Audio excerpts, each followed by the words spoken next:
Hello and welcome to our third video on angles. I'm Mr. Chowdhury and today we're going to be looking at bearings. Now if you haven't already watched our video on measuring angles, so you should go and watch that first. But here's your first task. What I'd like you to do is, using the information you're given, try and answer these two questions. So firstly, try and make up your own, and then after that try and fill in the blank boxes. So if we are told that 360 degrees is a full turn, what else can we figure out? So a bit of information we're giving is 90 degrees is a quarter of a turn. That's something we're given. So your first task will be to make up your own. So if you can make up a couple of your own, that's fantastic. And then try and fill in the missing boxes. So I'll let you pause the video and have a go at that. Okay, so once you've done that, you should have the following answers. So 540 degrees is 3/2 of a turn, or 1.5 turns. 45 degrees is an eighth of a turn. 72 degrees is a fifth of a turn. 60 degrees is 1/6 of a turn. 180 degrees is a half a turn. So that's that task done. So here's your next one. Here is a compass. We've got north, south, east and west written on. What I'd like you to do is tell me what degrees are in each direction. So to make this easier for you, if we say north is 0 degrees, how many degrees would east be? Well, if you said east is 90 degrees, that's correct. And how many degrees would south be?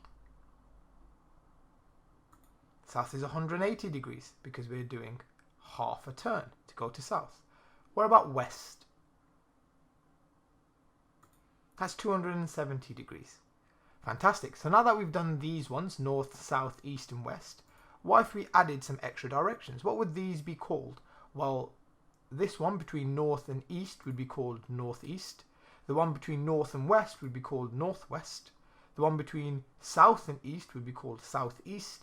And the one between south and west would be called southwest. What would those degrees be? Or how could we work them out? Well, we know northeast is halfway between 0 and 90. So if we can work out the half distance between 0 and 90, we can work out what northeast is. Similarly, southeast is halfway between 90 and 180. So if you can work out that halfway point, we know what southeast is, and so on for southwest and northwest. Using that knowledge, do you think you could complete this compass? I'd like you to pause the video and have a go.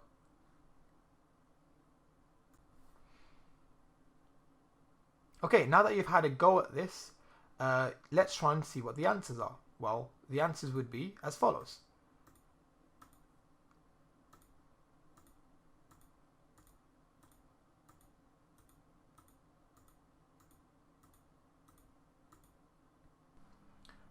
So now we need to look at where these angles have come from. So let's concentrate on the angles between north and east, and then we can apply them to the rest of the directions. So northeast is halfway between north and east, and halfway between 0 and 90 is 45. So northeast is going to be 45 degrees. That one's pretty simple to work out. Now northeast is halfway between north and northeast, which makes it 22.5 degrees. That means that our gap between north and northeast is 22.5 degrees. Our gap between northeast and northeast is 22.5 degrees, which would mean our gap between northeast and east-northeast would also be 22.5 degrees, and we can check because the difference between 45 and 67.5 is 22.5, and then if we add 22.5 again, we get to 90, and then if we add 22.5 again, we get to 112.5, and so on all the way around till we get back to 360, which would be our full turn.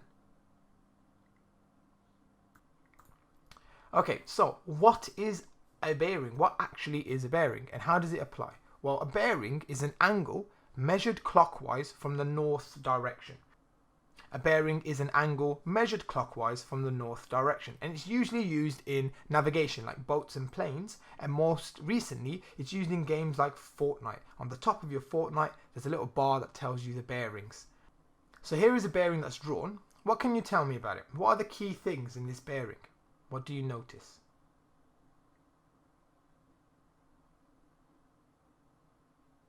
Well, there are three key things that you need to know about bearings. And the first key thing is that we always measure from north. So in the diagram before, we had a north line drawn in. We always measure from north.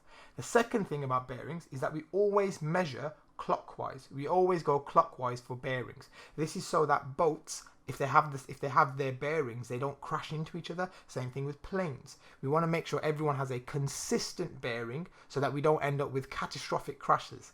So we always measure from north and we always measure clockwise. And bearings are always written in hundreds, tens and units. So for example, 45 degrees as a bearing would be 0.45. Right, so let's try and practice that. How would we write 90 degrees as a bearing? Pause the video, have a think.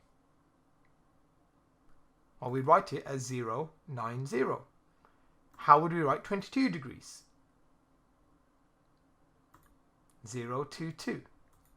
What about 240 degrees? Well, we just write that as 240.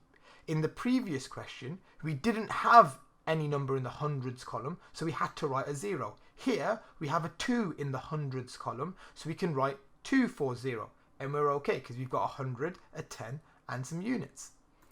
What about 118? Once again, it would just be 118. What about 1? Well, 1 is very simple. There is only a unit, so we need to put a 0 in the hundreds column and a 0 in the tens column. And then we have our unit. What about 5? Similar to 1, it would be 0.05. What about 5.1? Now this one's a little bit more tricky. We've not looked at decimals, and decimals are completely fine to have in a bearing. Our characteristic of it having to have hundreds, tens and units still stands. So we still need a 0 in the hundreds column, a 0 in the tens column, and then we can have 5.1. What about this one? 0 to 5.1. And hopefully that's giving you an idea on how to write some bearings once you're given them. What we're going to do is we're going to stop the video here, and there will be another video carrying on from this point. So go ahead, go off and try and do some practice if you are happy with what you're doing. Maybe practice measuring some angles, because that's what we're going to be doing in the next video. Go forward, be productive, and I'll see you in the next video.